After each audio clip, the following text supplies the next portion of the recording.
Hola a todos, tengan un afectuoso saludo. Mi nombre es Eric Alexander Becerra Muñoz.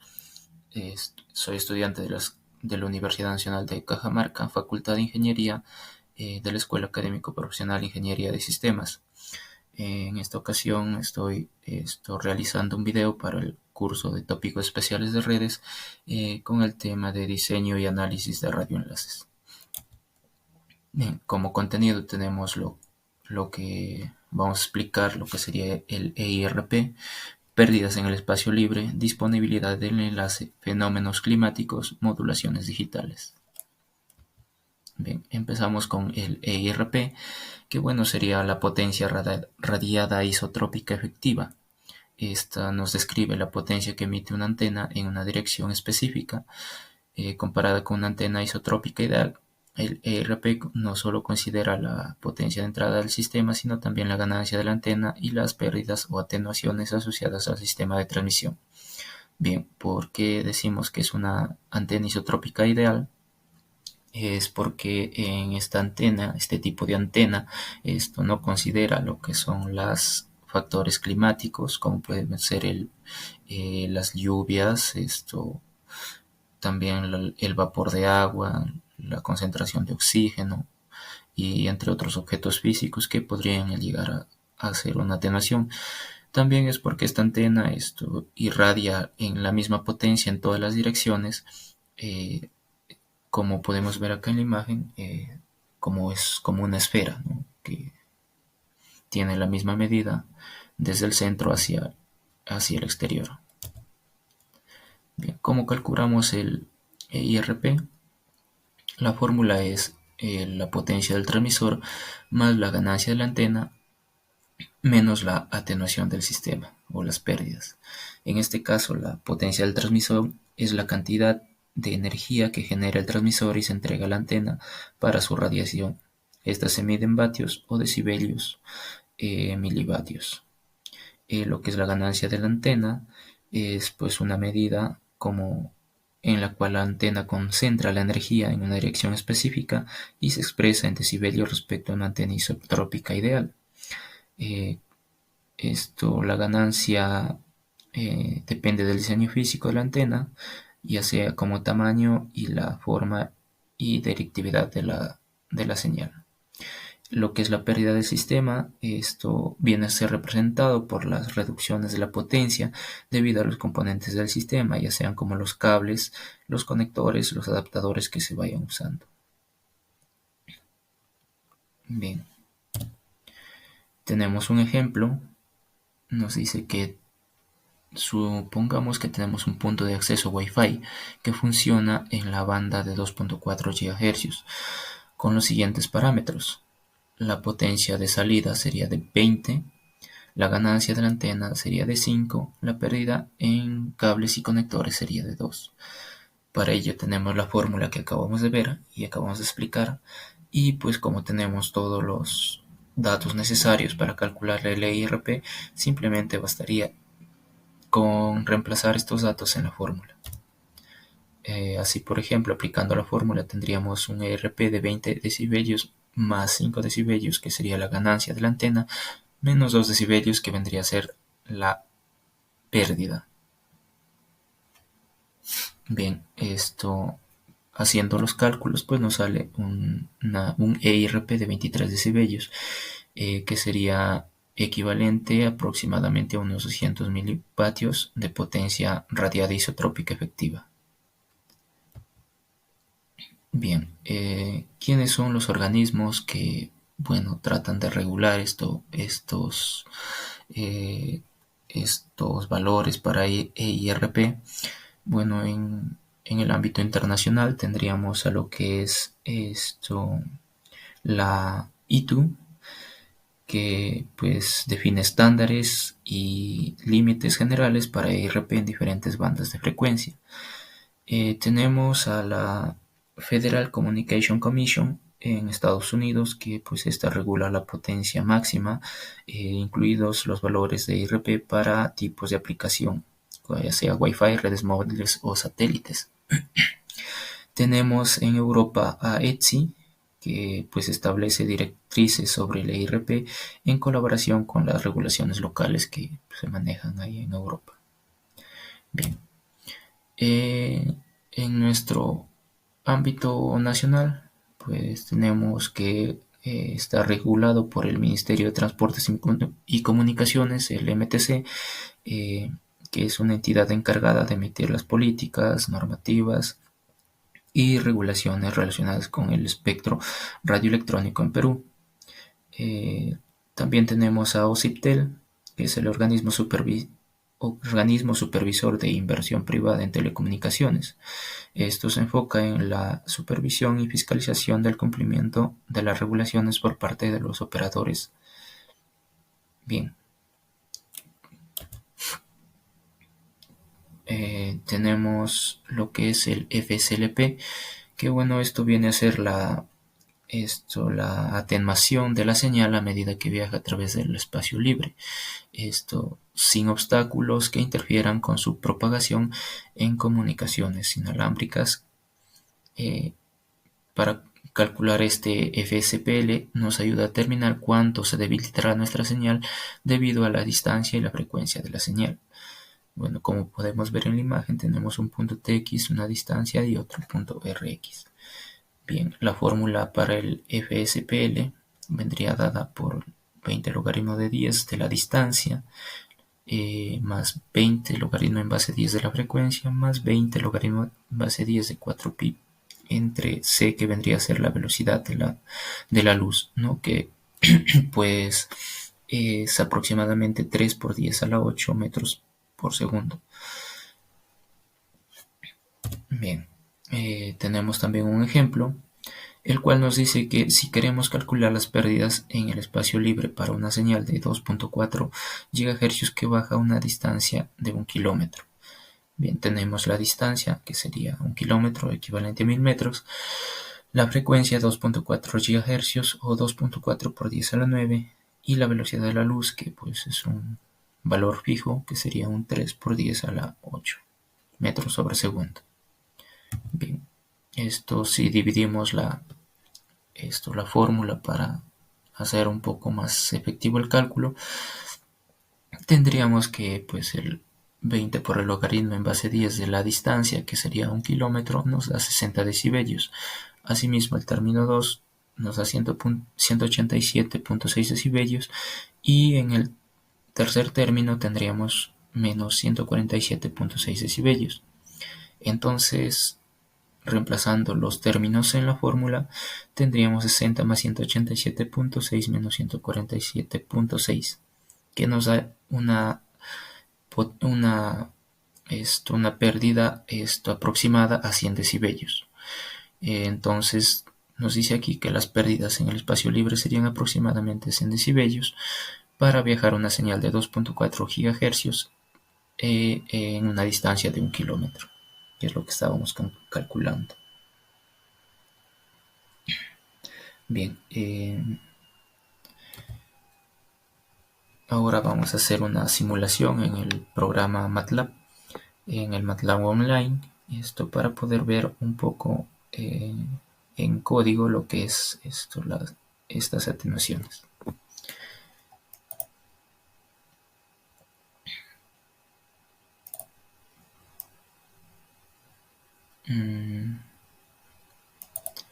Muy bien, esto por acá he estado haciendo un poco de pruebas y tenemos acá la simulación para para el ERP, ¿no? Bueno, en este caso ya tenemos el código ya hecho. Bueno, no voy a explicar el código porque sería un poco tedioso para los que no saben de programación, así que este código también lo pueden obtener ahora con lo que es las herramientas de IA, de inteligencia artificial, y no habría ningún problema. Así que pues vamos de frente a ejecutarlo, y en este caso pues hemos programado las frecuencias de 1.10 0 GHz, 2.4 y 5 GHz para un EIRP con 40 decibelios. Bien, en este caso lo que podemos observar es que las atenuaciones para la frecuencia 1 a 1 kilómetro es bastante, se va alejando del ERP, que sería la medida en la que esta transmisión debería estar por debajo para que esto pueda ser eficiente. Si vemos la línea verde, la frecuencia de 2.4 GHz está mucho más alejada y pues obviamente la frecuencia de 5 GHz también, esto está más arriba. Esto nos indica que pues genera atenuaciones acá.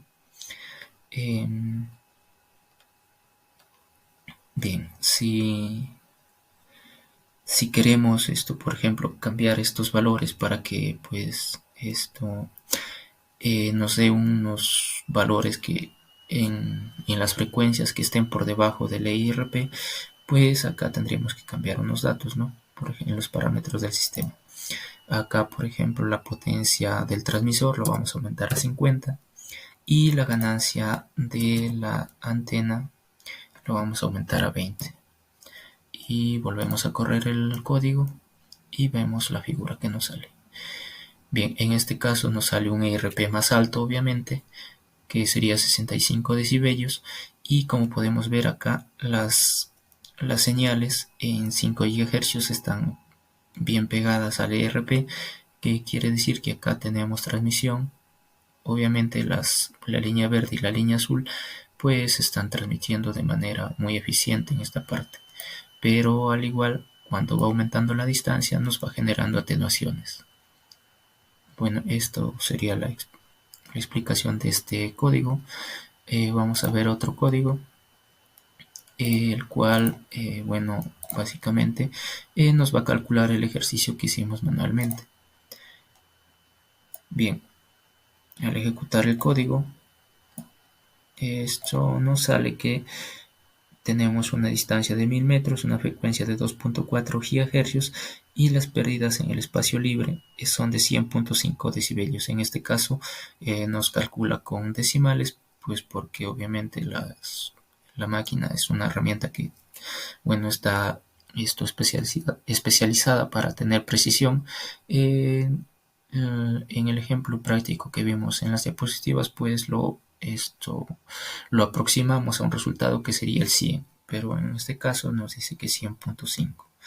Bueno, los valores son los mismos, que sería la velocidad de la luz, este caso codificado como 3e a la 8, y la distancia, que es 1000 metros, y la frecuencia 2.4 GHz, ¿no? Y bueno, toda la codificación para que pueda el programa sacarnos la respuesta.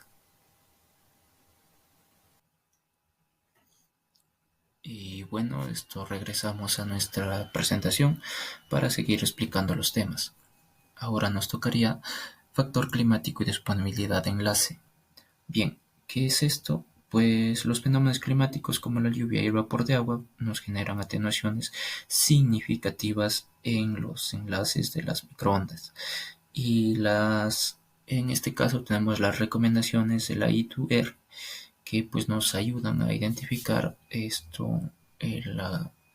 la cantidad de estas atenuaciones, ¿no?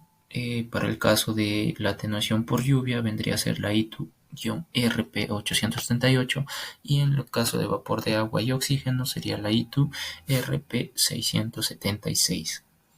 Bien, continuamos. Tenemos acá la tabla para la I2-RP838. Bueno, esta tabla nos muestra la atenuación específica, esto para diferentes frecuencias y tasas de lluvia.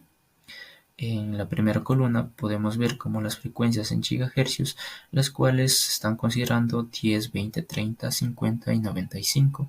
Y en la primera fila pues vemos lo que son las tasas de la lluvia, las cuales se han tomado como 5, 10 y 50 mmH. Bien,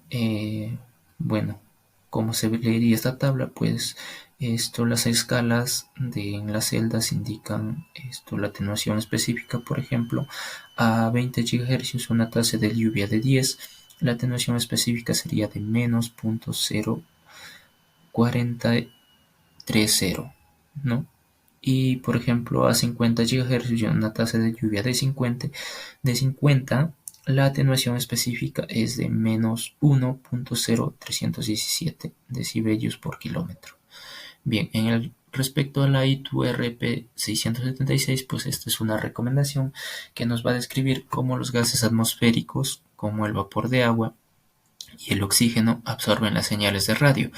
Esto es significativo en ciertas bandas de frecuencia, especialmente en la banda de 22 GHz para el vapor de agua y 60 GHz para el oxígeno. Bien, en este caso, pues vamos a ir a lo que es el archivo de la ITU, donde está la información, el cual sería este PDF de aquí. Bien, en este caso son las recomendaciones de la ITU-R PC176-13, esto del 8 del 2022. Bueno, este documento se puede acceder de su página oficial de la UIT y pues para este caso pues tenemos todas las recomendaciones en sí de lo que son vapor de agua y gases. En este caso nos interesa ver lo que es los datos espectroscópicos para la atenuación del oxígeno. Bueno, ¿qué nos muestra acá esta columna? Pues diferentes frecuencias, al igual que la tabla anterior, y los coeficientes espectroscópicos. Bueno, si vemos acá vendrían a ser lo que es los gigahercios. Bien, el uso práctico de la tabla pues nos ayuda para el diseño en sistemas de comunicaciones, porque nos ayuda a calcular las pérdidas ocasionadas por la absorción de señales en las bandas de frecuencia ocupadas por oxígeno, por ejemplo. También el estudio de propagación de ondas, que facilita la modelización y optimización de la propagación de ondas de radio, especialmente para aplicaciones de alta frecuencia, ya sea satélites o radares. Nos ayuda un análisis atmosférico que nos brinda datos cruciales para la investigación atmosférica y la comprensión de las propiedades de absorción de los gases en la atmósfera. Bien, bueno, no solo tenemos este cuadro, que es el cuadro 1, por acá tenemos el cuadro 2, que vienen a ser los datos espectroscópicos para la atenuación por vapor de agua. Bien, vamos a regresar a nuestra presentación. Y bueno, hemos vuelto a la presentación. Ya vamos a seguir con el siguiente tema, que sería el fading. ¿Qué es el fading? Pues ocurre debido a múltiples trayectorias de propagación y cambios atmosféricos, afectando la calidad de la señal. Los obstáculos físicos también pueden causar fading, ya que reflejan o bloquean las señales. Pues básicamente el fading sería como que hay mucha interferencia, lo que sería como un ejemplo así de la vida cotidiana, pues sería como por ejemplo el tráfico de autos, ¿no? Cuando hay muchos autos, pues las calles se congestionan. Pasa lo mismo con las señales, pero estos serían ondas que pues nosotros no las podemos ver. Bien, tenemos acá los tipos de fading. El Rayleigh fading, que ocurre en entornos donde no hay una línea de visión directa entre el transmisor y el receptor. Bueno, este tipo de fading es frecuente en entornos urbanos densos. El log normal fading, que pues se refiere a cambios lentos en la amplitud de la señal debido al movimiento lento o a obstáculos que se mueven despacio en el entorno de la señal. Y por el último, el Rayleigh fading, que ocurre en situaciones en donde hay una línea de visión directa más varias trayectorias reflejadas. Este es menos severo que el Rayleigh fading. Bien, bueno, ¿cómo podríamos mitigar este fading? Pues al aumentar márgenes de ganancia, ¿no? Implementar márgenes de ganancia adecuados que nos permita al sistema de comunicación ayudar a compensar la pérdida causada por el fading. También usar múltiples frecuencias para la transformación de la misma. Implementar múltiples antenas en diferentes ubicaciones para mejorar la recepción de la señal al combinar las señales recibidas y minimizar los efectos del fading. Y por último, podríamos proponer también técnicas de modulación y codificación, como la adaptativa y la codificación puede ayudar a mejorar la robustez del sistema de comunicación frente al fading. Bien, continuamos. Y aquí tenemos lo que es la disponibilidad de enlace. Bueno, que esto se refiere al tiempo en el cual un enlace de comunicación está operando de manera efectiva sin interrupciones. Bueno, se expresa generalmente como un porcentaje del tiempo total de operación en un periodo determinado. Por ejemplo, podría ser un año. Y también asimismo se tiene que un 99% de disponibilidad significa que el enlace está operativo al 99.99% del tiempo, lo que nos deja un 0.01% del tiempo en el que se puede haber interrupciones. Bien, ¿con qué se relaciona la disponibilidad de enlaces? Pues se relaciona con los temas anteriores vistos, como el margen de ganancia, el cálculo también del margen de ganancia. También le pueden afectar lo que estábamos viendo hace un momento, lo que son los fenómenos climáticos, ya sea la lluvia, la niebla, el viento o un fading temporal, por ejemplo, que podría ser como la presión, temperatura, humedad, etcétera. ¿Por qué es importante tener una disponibilidad de enlace? Pues sería para asegurar los servicios estén siempre disponibles, ya sea internet, telefonía o televisión. Eh, También sería de vital importancia diseñar redes de comunicación robustas y resilientes, considerando márgenes y redundancias suficientes para mantener la disponibilidad. ¿Cómo podríamos mejorar la disponibilidad del enlace? Pues como ya se lo mencionó, una de estas anteriormente sería utilizar diversas rutas, también realizar un mantenimiento regular en el cual pues hagamos comprobaciones regulares del equipo de comunicaciones para asegurar que éste esté en óptimas condiciones para reducir fallas. Bien, continuamos. Bueno, tenemos nuevamente otra simulación para lo que sería la disponibilidad o bueno, cómo afecta esto en los factores climatológicos.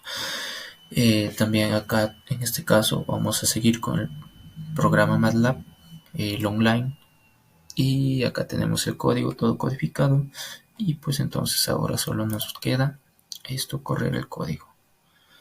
Bien, tenemos acá los gráficos, vamos a darles más espacio para pues ver lo que es para poder explicar, ¿no?, un poco lo que es los gráficos. En este caso tenemos, no sé si, bueno, por el espacio de la pantalla, pues no se nota bien, pero son las atenuaciones en diferentes condiciones climáticas, ¿no? A diferentes frecuencias. Tenemos para la frecuencia de 10 GHz, en el cual tenemos acá lo que es la leyenda, el cual nos dice que la línea, por ejemplo, celeste punteada sería el oxígeno, y pues bueno, esta sería su atenuación, ¿no? Para 10 GHz. En este caso tenemos la distancia en kilómetros y pues vemos cómo se va atenuando, pero bueno, no es mucha en comparación, por ejemplo, a la línea naranja, que vendría a ser una lluvia de 50 milímetros por hora, y pues una lluvia de 100 pues nos va a producir obviamente mucha más pérdida, ¿no? Para la banda de 20 GHz, pues a la distancia de 10 kilómetros ya nos está generando demasiada atenuación. Y por último, la frecuencia de 40 GHz pues sería la más afectada, ¿no? Como podemos ver acá, sus atenuaciones eh, están, bueno, superan los 100 decibelios de atenuación. Bien, entonces eso sería la explicación de esta simulación para el caso de las frecuencias con factores climatológicos. Y pues bien, hemos vuelto nuevamente a nuestra presentación para continuar explicando los temas. En este caso, ahora toca modulaciones digitales, en el cual vamos a ver su comparativa y eficiencia. Bien, ¿qué es una modulación? Pues la modulación es un proceso fundamental en las comunicaciones, bueno, que implica la modificación de una señal portadora, que sería la que va a contener los datos, en función de un mensaje o señal de información. En el caso de las modulaciones digitales, pues el mensaje que se codifica a la portadora es una señal digital formada por bits. Los bits son los unos y ceros, que pues, el sistema binario que bueno, la mayoría conoce. Como vemos en la imagen, pues lo que consiste la modulación es enviar estas señales de un punto a otro, pero en el camino vamos viendo que se pueden eh, esta señal se puede distorsionar por diferentes motivos, en muchos casos por ruido. Bien, en donde tienen aplicación la modulación, pues las modulaciones digitales son esenciales para aplicaciones en las telecomunicaciones, por ejemplo usadas en satélites, en televisión digital y teléfonos móviles, en redes de datos para la tecnología Ethernet y Wi-Fi, también para las redes de los celulares, o sea, nuestra conexión móvil. También son cruciales para la transmisión segura y eficiente de datos a través de diferentes medios como cable, fibra óptica y aire. ¿Qué ventajas nos dan? Pues una eficiencia espectral que puede ser transmitida en menor ancho de banda. Las señales digitales también suelen ser más resistentes a los ruidos y distorsiones, bueno, en algunos casos. Y también los datos digitales son más fáciles de procesar y almacenar en medios electrónicos modernos. Bien, vamos a ver los tipos de modulaciones que hay. Bueno, las cuatro más importantes que se han considerado.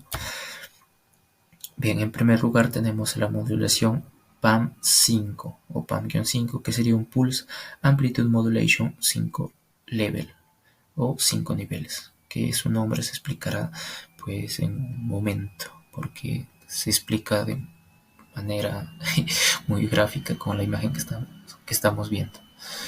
Bueno, PAM5 es un tipo de modulación por amplitud de pulsos, bueno, que utiliza 5 niveles, como lo está diciendo, viene su nombre, 5 level o 5 level. Eh, bueno, estos 5 niveles se usan para representar datos digitales. Cada nivel de amplitud corresponde a un símbolo distinto, permitiendo la transmisión de múltiples bits de información por cada símbolo. ¿Cómo funciona PAM5? Pues los niveles de amplitud vendrían a ser el -2, -1, 0, 1 y 2, y cada nivel representa un valor asociado. Bueno, los datos se representan por bits, que ya sabemos, y uso el diagrama de EYE, que el cual es una herramienta importante para visualizar y analizar la calidad de la señal, la cual muestra la superposición de las señales en un periodo específico. La aplicación de PAM vendría a ser en lo que son redes Ethernet, las redes Ethernet rápidas y para los cableados de red. Las ventajas que nos da es que tiene una eficiencia espectral que nos permite transmitir más información en un mismo ancho de banda, haciendo uso eficiente del espectro disponible. También mayor velocidad de datos, ya que bueno, pues las modulaciones son con menos niveles de amplitud.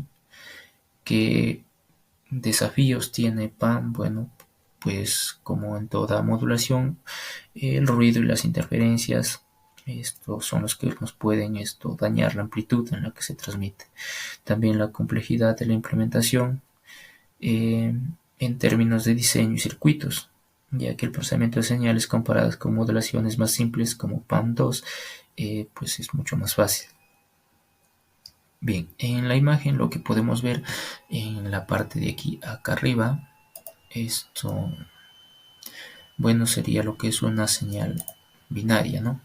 Aquí, una señal binaria, la cual pues transmite en cada cambio de pulso, transmite un bit, ya sea un 0 o un 1.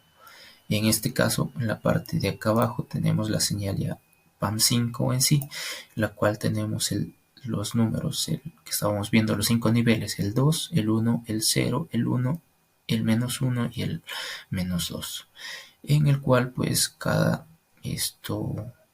nivel está asociado a una pareja de bits. Por ejemplo, el +2 aquí tiene el 1, 1, el -1 sería el 0, 1, el -2 acá es el 0, 0 y el 1 sería el 1, 0.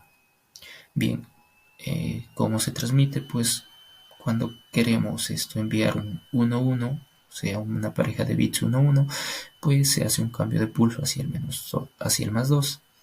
Y luego, por ejemplo, para el dato que se tiene acá arriba, 1101, pues ya transmitimos el 11, nos faltaría el 01. El 01, ¿en dónde está? En el -1, está alojado en el -1, entonces hacemos un cambio de pulso hasta el -1. Y bueno, así es la forma de que transmite esto PAM5. Bien, continuemos.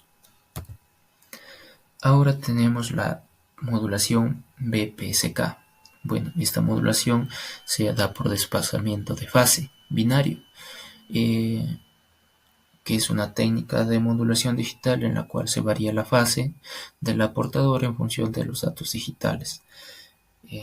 Bueno, su mapa fase es una señal portadora en la cual tiene dos posibles estados, ya sea 0 a 180 grados o el bit en una fase 0 grados y un bit de 1 para una fase que sea de 180 grados o viceversa. Bueno, su modulación pues tiene un proceso en cual cada bit cambia de fase a la portadora según la frecuencia esquema de mapeo definido. Su característica de esta modulación es que es pues muy simple, ya que es un método binario, el cual tiene modulación digital más simple y fácil de implementar y entender. Eh, También es robusta al variar solo una fase de la señal portadora. Es muy robusta, resistente ante el ruido y las interferencias, manteniendo una buena relación señal-ruido. También tenemos una baja velocidad de datos. Bueno, esta sería más que todo una desventaja con respecto a las otras modulaciones que existen.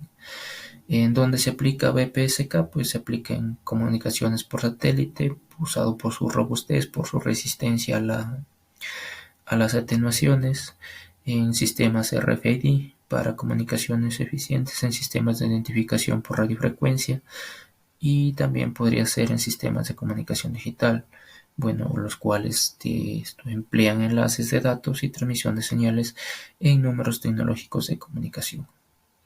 Bien, que es bueno la imagen que podemos observar, que tiene un eje horizontal en el componente, el cual es la fase, que sería la I, y el eje vertical, que sería la competente de la cuadratura, el cual sería Q. Los símbolos que tienen es el -1 y el 1, los números que pues van a hacer el cambio de fase. Tenemos el punto -1 que está asociado a un ángulo de 180 y el punto 1 que está asociado a un ángulo de 0. Entonces, la flecha verde, esto nos indica la transición de fase entre dos estados de la señal modulada.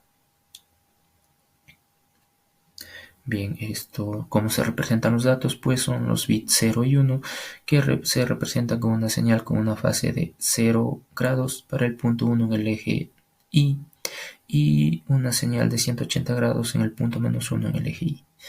Bien, continuamos con la siguiente modulación, la cual vendría a ser la QPSK. Y bueno, es parecida a la anterior, pero en este caso tiene más elementos que los vamos a pasar a explicar. Bueno, el QPSK es el desplazamiento de fase en cuadratura, que es una técnica de modulación digital que se utiliza para transmitir datos mediante la variación de la fase de una señal portadora en 4 estados diferentes. Bien, esto lo que tiene de nuevo esto es que pues cada estado de fase representa una combinación de 2 bits.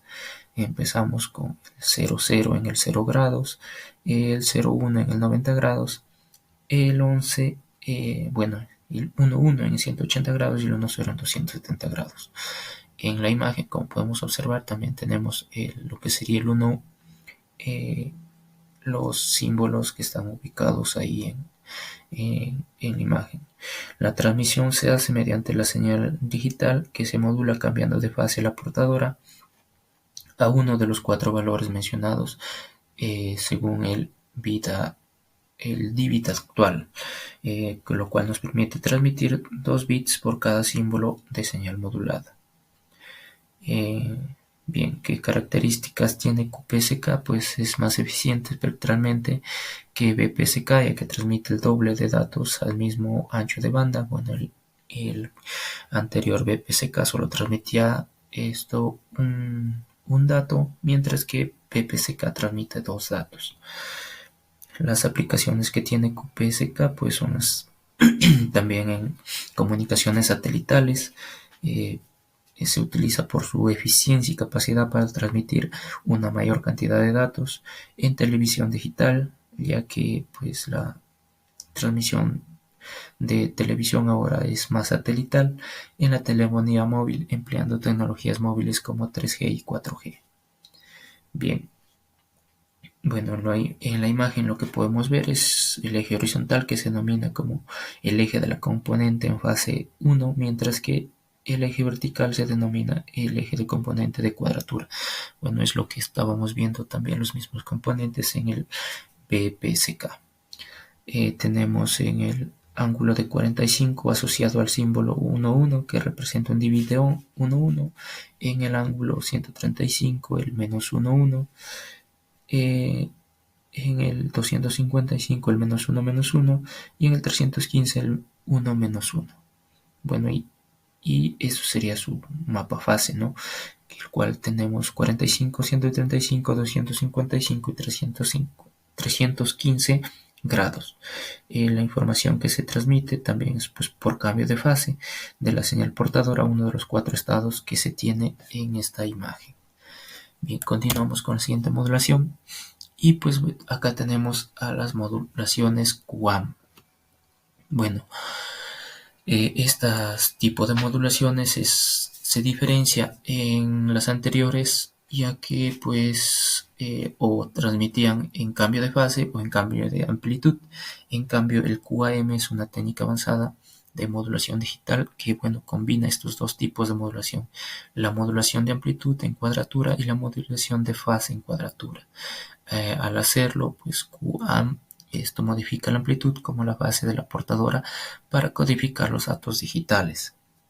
Las dimensiones de la cuadratura, pues la señal portadora se divide en 2 componentes, el cual es la fase y la componente de la cuadratura, ¿no? Que están desfasados 90 grados entre sí. Los tipos más comunes de modulaciones QAM vienen a ser la 4 QAM, en la cual se utiliza 4 puntos en el diagrama de constelación. La 16 QAM, la cual utiliza 16 puntos en el diagrama de constelación. La 64 QAM, que utiliza 64 puntos en su diagrama. Asimismo, la 256 QAM, la 1024 QAM, la 2048 QAM y la 4096 QAM.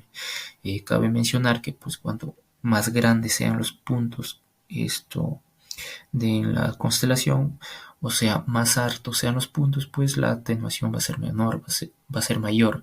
Esto va a ser más susceptible a los ruidos.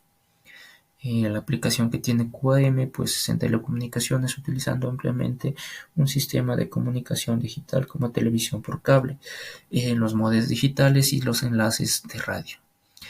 También se usa en Wi-Fi y redes de datos. ¿Qué ventajas nos da QAM? Pues alta eficiencia espectral y flexibilidad, ya que transmite datos de acuerdo a la modulación que se quiera, ya sea 16, 64 o 156. bueno, los desafíos que enfrenta QAM pues es susceptible a, como ya lo dije, a ruidos de interferencias cuanto mayor sea el número de niveles de constelación y también una complejidad de QAM debido a la necesidad de modular tanto la amplitud como la fase. Bueno, sería un esfuerzo adicional a esto.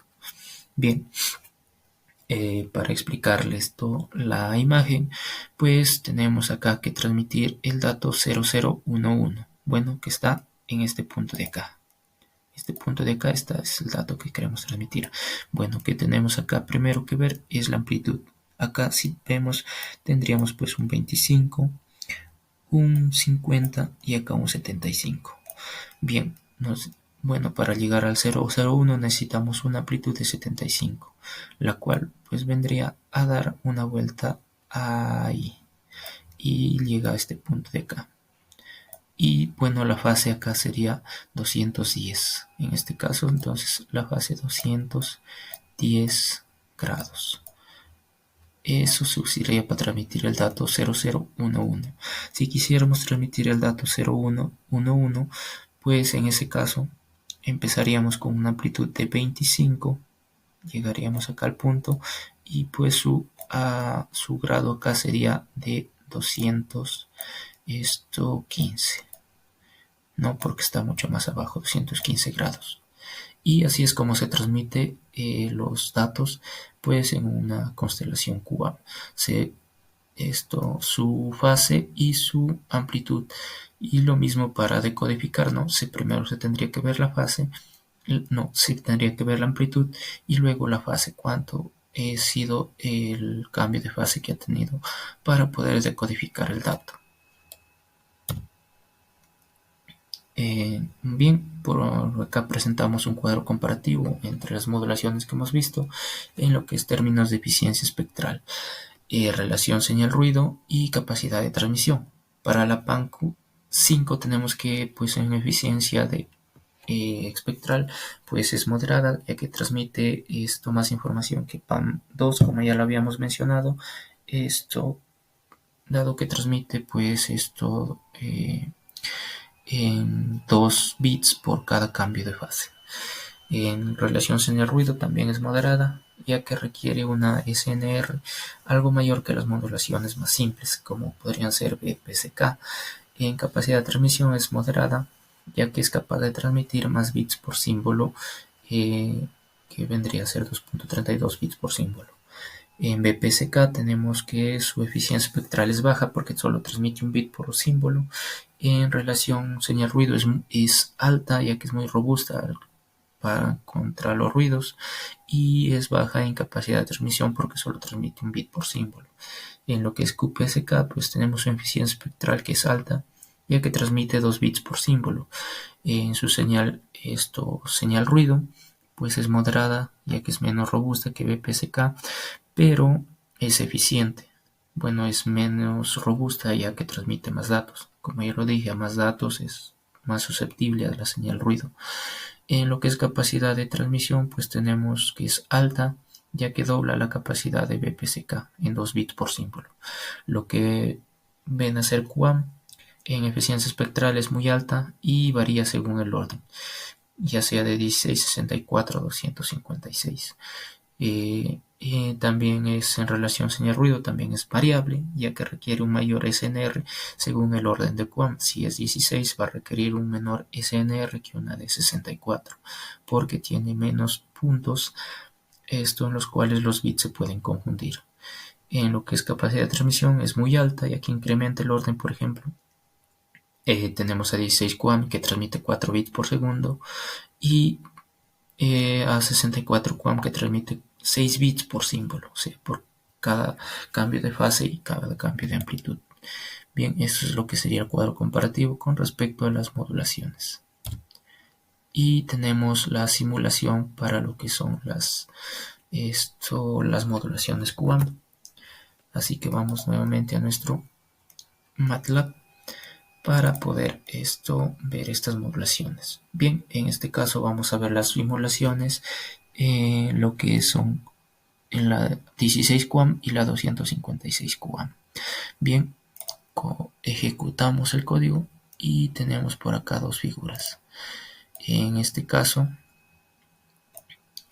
vemos que esta sería la 16 QAM y por acá tenemos 256 QAM. Bien, como podemos ver, el SNR en 16 QAM, cuando un ruido de 30 decibelios, pues no le afecta demasiado. ¿Por qué? Pues porque los datos, cada punto de esta constelación es un dato transmitido. Aquí en el centro se encuentra un punto ideal. Sería un punto donde todos los bits deberían llegar sin ruido. Por eso se llama punto ideal, ya que en la vida real pues el ruido siempre distorsiona. Para 15 decibelios pues el espectro ya se dispersa más los puntos donde deberían estar los datos. Por ejemplo, este punto de acá no se sabe si pertenece al punto ideal de acá o al punto ideal de acá. Ya para un SNR de 5 decibelios, pues ya es totalmente, o bueno, sería muy difícil descifrar los datos que se han transmitido, ya que pues están todos dispersos. Este de acá, por ejemplo, está muy alejado de un punto y estos de acá pues están muy cerca de 2 o 3 puntos y no se sabe a cuál pertenece. En el caso de la modulación para 256 QAM, cuando tenemos un ruido de 30 decibelios, pues vemos que la señal está también distorsionada. No mucho, pero está distorsionada. ¿A qué se debe esto? Pues se debe a que el 256 QAM tiene más puntos ideales, o sea, transmite más bits, esto por cambios de fase y amplitud, lo que hace que pues el ruido, el mínimo ruido, pues le afecte demasiado a la transmisión. En el caso de 15 decibelios, pues también están bastante dispersos, distorsionados los datos, aunque pues esto sí se podría codificar. Con un ruido de 5 decibelios ya prácticamente sería imposible decodificar la señal. Como ya lo dije, esto pues sucede por la cantidad de puntos que tienen estas constelaciones. Cuanto más puntos tenga, pues va a ser más amplio el ruido eh, que le va a afectar. Eh, por decir un efecto práctico, pues tendríamos el típico clásico ejemplo de poner, por ejemplo, en este caso al 16 QAM. En esta parte de acá, con un ruido de 30 decibelios, tendríamos a una persona, pues hablando por teléfono desde su cuarto, ¿no? Un lugar donde no hay ruido, en la cual la conversación que tiene por teléfono, pues la escucha fluidamente, sin ningún ruido y pues claramente se entienden las señales que se están transmitiendo. En cambio, en esta parte de acá, para el 256 QAM, lo podemos comparar con otra persona, o bueno, quizá la misma persona, pero en esta ocasión se encontraría en un lugar con mucho ruido, por ejemplo, un mercado o la calle en donde hay ruidos de autos, motos, todo eso. Bien, la misma persona escuchando el mismo mensaje, pero en este caso pues no va a poder descifrar bien el mensaje, pues porque no va a escuchar el ruido de los autos. Las personas le van a impedir captar de manera eficiente ese mensaje. Bien, una vez explicado esto, cerramos las imágenes y pasamos a otra simulación, en la cual pues tenemos valores de SNR en decibelios para un ancho de banda de 1 GHz. Si corremos este código, pues tenemos lo que es la atenuación para 16 QAM, que sería la línea celeste, y para 256 QAM para el, el 256 QAM sería la línea naranja. Bien, entonces como vemos, ambos empiezan acá muy juntos en eficiencia espectral, pero como van asignándose los SNR, los decibelios de ruido, pues vemos que el 256 tiene una crecida exponencial ya que el ruido, como lo expliqué, pues le afecta bastante. En cambio, el 16 QAM pues se mantiene un poco más estable con respecto al SNR o los ruidos en la transmisión de estos datos. Bien, esto ya para concluir, vamos a volver de nuevo a nuestra presentación para ver un resumen de todo lo que se ha tratado el video. Y bien, por último, como una conclusión, pues vamos a decir que este video pues hemos abordado los conceptos esenciales del diseño de radioenlaces, como son el ERP, las pérdidas en el espacio libre, los fenómenos climáticos y las modulaciones digitales, en el cual hemos visto su impacto en el rendimiento de enlaces. También destacamos la importancia de integrar estos parámetros técnicos para garantizar enlaces confiables y eficientes en diversas condiciones, ¿no? En lo cual utilizamos el programa MATLAB. Bueno, también se podría usar códigos de Python, para permitir validar estos diseños teóricos mediante simulaciones para, bueno, de alguna manera facilitar la aplicación práctica en las telecomunicaciones y también promover soluciones innovadoras en este sector. Bueno, esto ha sido todo por mi parte. Espero que este video haya servido de como una guía para las personas que pues están interesadas en aprender sobre telecomunicaciones. Y bueno, pues esto me despido y muchas gracias.